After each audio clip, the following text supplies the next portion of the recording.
खड़ी करते हैं। ये बात सही है कि कहने को तो तीसरा विश्व युद्ध नहीं हुआ, लेकिन इस बात को नकार नहीं सकते कि अनेकों युद्ध हुए, अनेकों गृह युद्ध भी हुए। कितने ही आतंकी हमलों ने पूरी दुनिया को थर्रा कर रख दिया। खून की नदियां बहती रही। इन युद्धों में, इन हमलों में जो मारे गए वो हमारी आपकी तरह इंसान ही थे। वो लाखों मासूम बच्चे जिन्हें दुनिया पर छा जाना था, वो दुनिया छोड़कर चले गए। कितने ही लोगों को अपने जीवन भर की पूंजी गंवानी पड़ी, अपने सपनों का घर छोड़ना पड़ा। उस समय और आज भी संयुक्त राष्ट्र के प्रयास क्या पर्याप्त थे? पिछले 8-9 महीने से पूरा विश्व कोरोना वैश्विक महामारी से संघर्ष कर रहा है। इस वैश्विक महामारी से निपटने के प्रयासों में संयुक्त राष्ट्र कहां है? एक प्रभावशाली रिस्पांस कहां है? अध्यक्ष महोदय, संयुक्त राष्ट्र की प्रतिक्रियाओं में बदलाव, व्यवस्थाओं में बदलाव, स्वरूप में बदलाव आज समय की मांग है। संयुक्त राष्ट्र का भारत में जो सम्मान है, भारत के 130 करोड़ से ज्यादा लोगों का इस वैश्विक संस्था पर जो अटूट विश्वास है, वो आपको बहुत कम देशों में मिलेगा। लेकिन ये भी उतनी ही बड़ी सच्चाई है कि भारत के लोग संयुक्त राष्ट्र के रिफॉर्म को लेकर जो प्रोसेस चल रहा है, उसके पूरा होने का बहुत लंबे समय से इंतजार कर रहे हैं। आज भारत के लोग चिंतित हैं कि क्या ये प्रोसेस कभी एक लॉजिकल एंड तक पहुंच पाएगा? आखिर कब तक भारत को संयुक्त राष्ट्र के डिसीजन मेकिंग स्ट्रक्चर से अलग रखा जाएगा? एक ऐसा देश जो दुनिया का सबसे बड़ा लोकतंत्र है, एक ऐसा देश जहां विश्व की 18% से ज्यादा जनसंख्या रहती है, एक ऐसा देश जहां सैकड़ों भाषाएं हैं, सैकड़ों बोलियां हैं, अनेकों पंथ हैं, अनेकों विचारधारा हैं, जिस देश ने सैकड़ों वर्षों तक वैश्विक अर्थव्यवस्था का नेतृत्व करने और सैकड़ों वर्षों की गुलामी दोनों को जिया है। अध्यक्ष महोदय, जब हम मजबूत थे तो दुनिया को कभी सताया नहीं। जब हम मजबूर थे तो दुनिया पर कभी बोझ नहीं बने। अध्यक्ष महोदय, जिस देश में हो रहे परिवर्तनों का प्रभाव दुनिया के बहुत बड़े हिस्से पर पड़ता है, उस देश को आखिर कब तक इंतजार करना पड़ेगा? अध्यक्ष महोदय, संयुक्त राष्ट्र जिन आदर्शों के साथ स्थापित हुआ था और भारत की मूल दार्शनिक सोच बहुत मिलती जुलती है, अलग नहीं है। संयुक्त राष्ट्र के इसी हॉल में ये शब्द अनेकों बार गूंजा है, वसुधैव कुटुंबकम। हम पूरे विश्व को एक परिवार मानते हैं। यह हमारी संस्कृति, संस्कार और सोच का हिस्सा है। संयुक्त राष्ट्र में भी भारत ने हमेशा विश्व कल्याण को ही प्राथमिकता दी है। भारत वो देश है जिसने शांति की स्थापना के लिए लगभग 50 पीस कीपिंग मिशंस में अपने जांबाज सैनिक भेजे। भारत वो देश है जिसने शांति की स्थापना में सबसे ज्यादा अपने वीर सैनिकों को खोया है। आज प्रत्येक भारतवासी संयुक्त राष्ट्र में अपने योगदान को देखते हुए संयुक्त राष्ट्र में अपनी व्यापक भूमिका भी देख रहा है।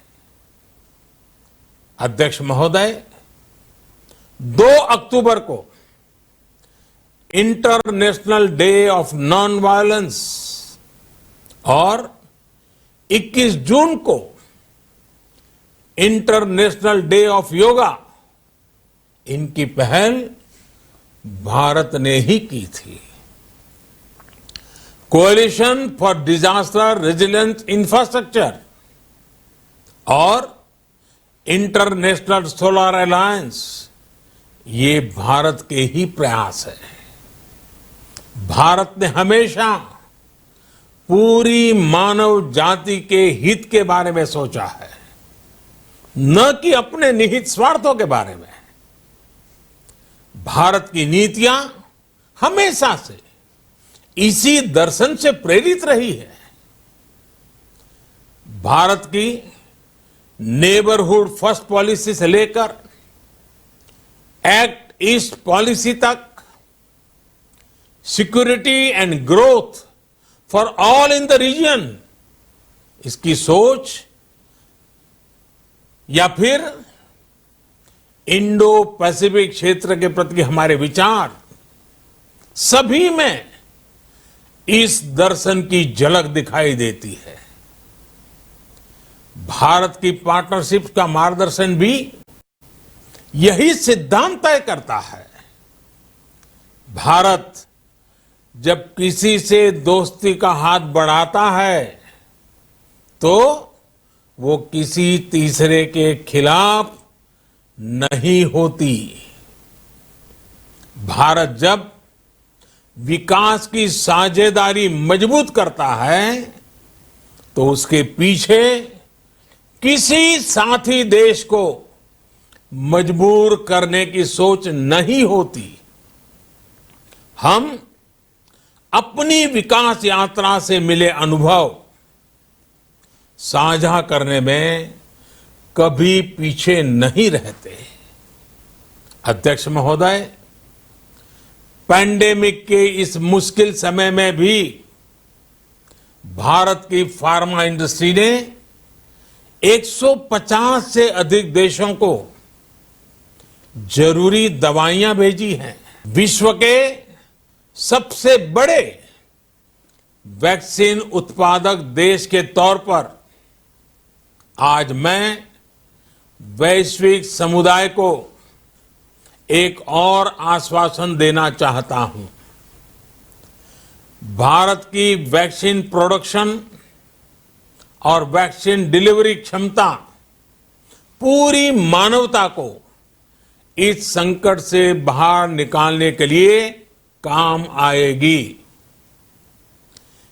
हम भारत में और अपने पड़ोस में फेज 3 क्लिनिकल ट्रायल्स की तरफ बढ़ रहे हैं। वैक्सीन की डिलीवरी के लिए कोल्ड चेन और स्टोरेज जैसी क्षमता बढ़ाने में भी भारत सभी की मदद करेगा। अध्यक्ष महोदय, अगले वर्ष जनवरी से भारत सुरक्षा परिषद के अस्थायी सदस्य के तौर पर भी अपना दायित्व निभाएगा। दुनिया के अनेक देशों ने भारत पर जो विश्वास जताया है, मैं उसके लिए सभी साथी देशों का आभार प्रकट करता हूं।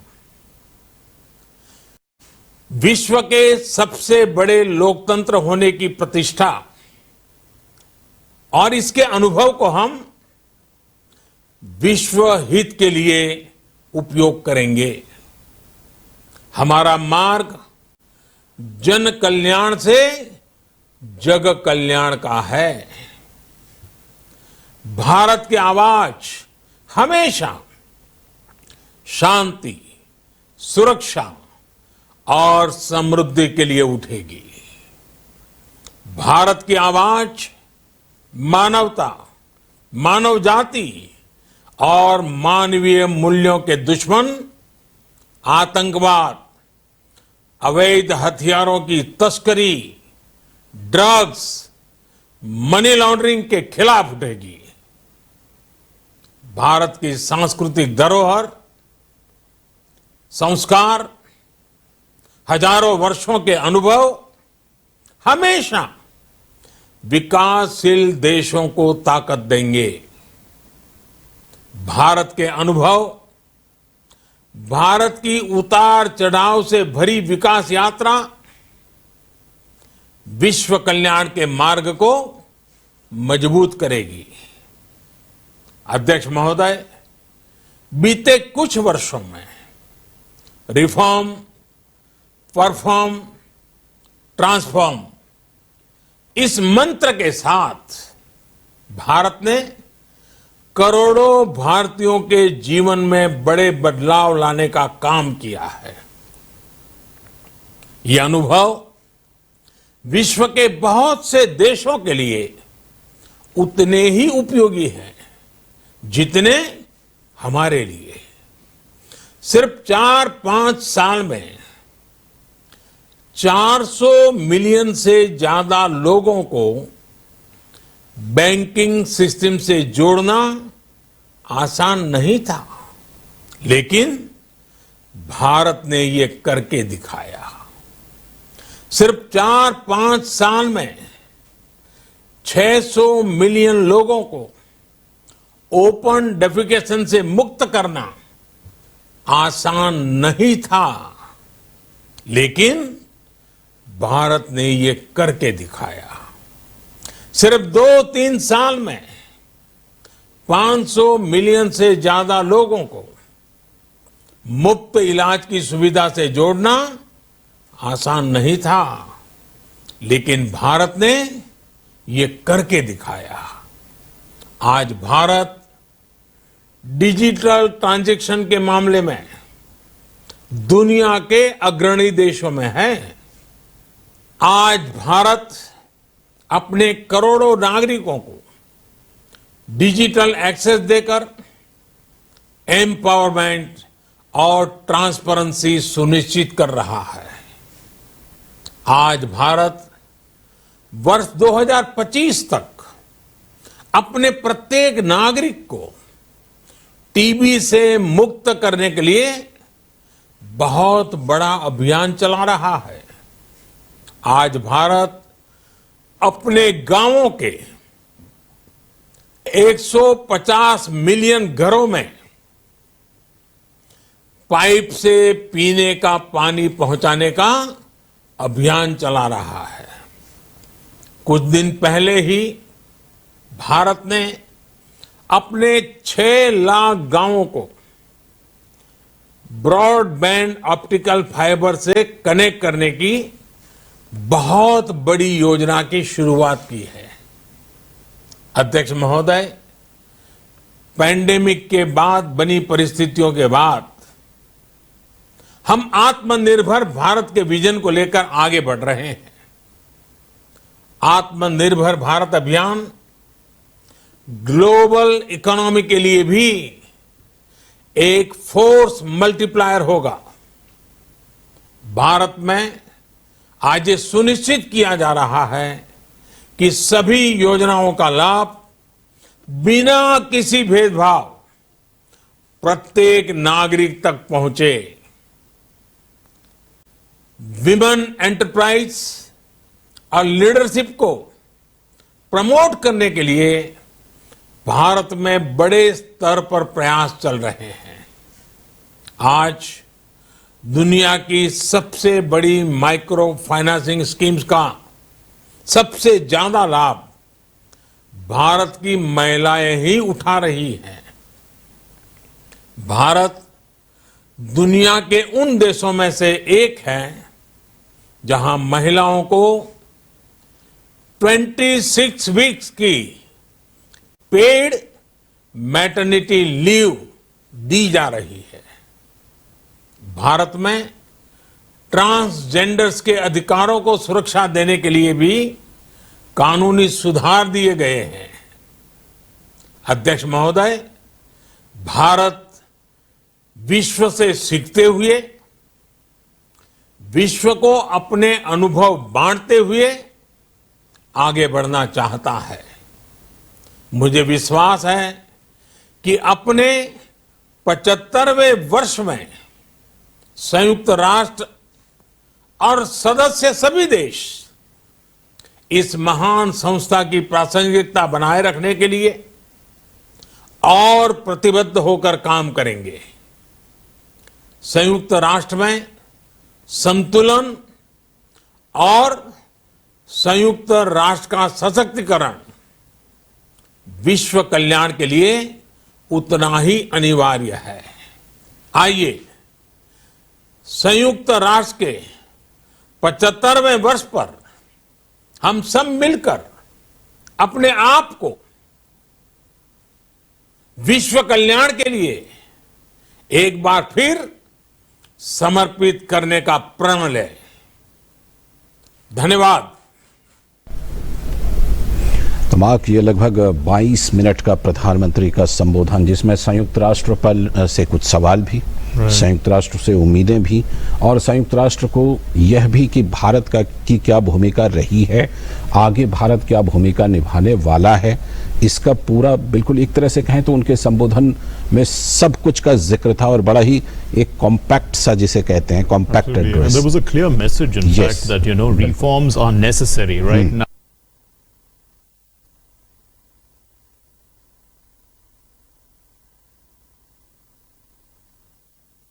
के माननीय उप मुख्यमंत्री श्री सुशील कुमार मोदी जी, उपस्थित केंद्र और राज्य के मंत्रीगण, सांसद, विधायक एवं अतिथिगण, आदरणीय प्रधानमंत्री महोदय, मुझे आपका स्वागत करते हुए अत्यंत ही खुशी और गर्व हो रहा है। आज आप बिहार को पुनः एक बहुत बड़ी सौगात देने वाले हैं। माननीय प्रधानमंत्री महोदय, बिहार को आपने जितनी सौगात दी है उतना पहले कभी किसी प्रधानमंत्री ने नहीं दिया। बिहार ही नहीं, पूरी देश की जनता, बिहार की जनता तो आपके साथ है ही, पूरी देश की जनता आपके साथ। हमारे क्षेत्र, बिजली के क्षेत्र में तो आपने पूरे देश में एक आमूल परिवर्तन कर दिया। हम लोग के देश में आपका शासन आने के पहले बिजली की संकट रहा करती थी, बिजली में हम डेफिसिट थे।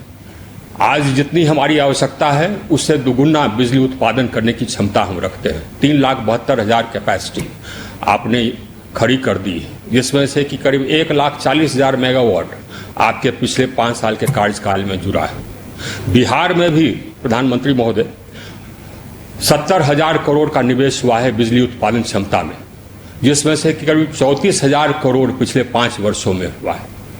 आपको मैं जो बताते हुए खुशी हो रही है प्रधानमंत्री महोदय कि पिछली बार आपने बक्सर में एक सुपर थर्मल पावर स्टेशन का शिलान्यास किया था। उसका संपूर्ण होने का तारीख जनवरी 24 है और यह वह प्रगति पर है। हमारा प्रयास है कि उसके पहले 1-2 महीना पहले ही हम उसका लोकार्पण आपके हाथों से करा दें। प्रधानमंत्री महोदय, आपने पूरे देश को एक ग्रिड से जोड़ दिया। आपने यह लक्ष्य दिया कि देश के जितने गांव हैं सबको 1000 दिन के अंदर बिजली पहुंचाई जाए, और यह लक्ष्य हम लोगों ने पूरा कर लिया 923 दिन में। मैं एक दिन गिन रहा था प्रधानमंत्री महोदय। आपने पुनः लक्ष्य दिया कि देश के जितने घर हैं सबको बिजली पहुंचा दी जाए, और वह भी 15 महीनों में। और अध्यक्ष प्रधानमंत्री महोदय, वो हमने कर दिया।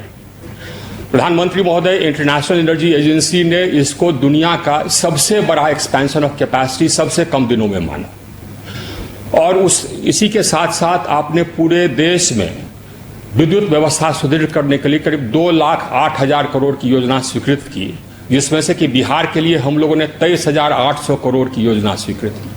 और उसमें माननीय प्रधानमंत्री महोदय, पूरे देश में विद्युत व्यवस्था सुदृढ़ हो गई है।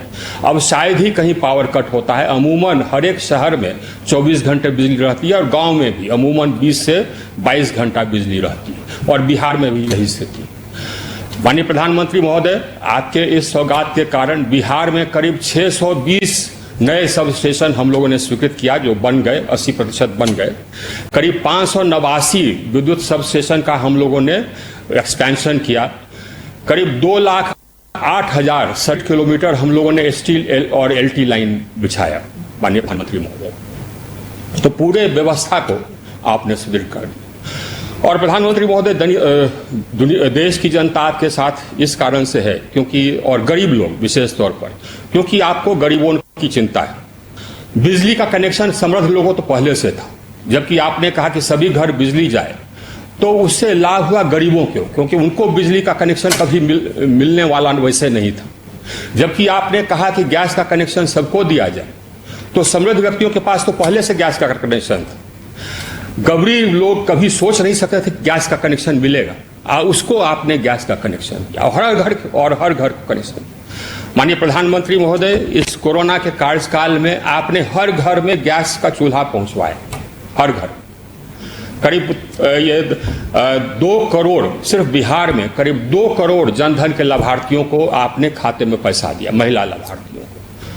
आपने हर गरीब के लिए पक्का मकान देने का व्यवस्था किया। 2.5 करोड़ पक्का मकान आपने प्रधानमंत्री आवास योजना से स्वीकृत किया। पक्का मकान, 1 कमरे का नहीं, 2-3 कमरे का, और उसमें गैस का चूल्हा और बिजली का कनेक्शन। और 1 करोड़ 41 मकान पूरे देश में बन गए।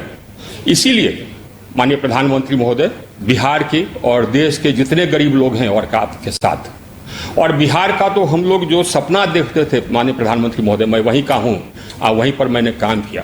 हम लोग सपना देखते थे कि बरौनी में एक पेट्रोकेमिकल कॉम्प्लेक्स बने, और वो बन रहा है 14,000 करोड़ की लागत से। आपने इसको सौगात दिया। आपने बरौनी रिफाइनरी का भी 1.5 गुना एक्सपेंशन करने का पिछली बार आपने शिलान्यास किया, उसका भी काम तेजी से चल रहा है। बरौनी में खाद फैक्ट्री बंद हो गई थी, और हम लोग चाहते थे कि किसी तरह वो पुनर्जीवित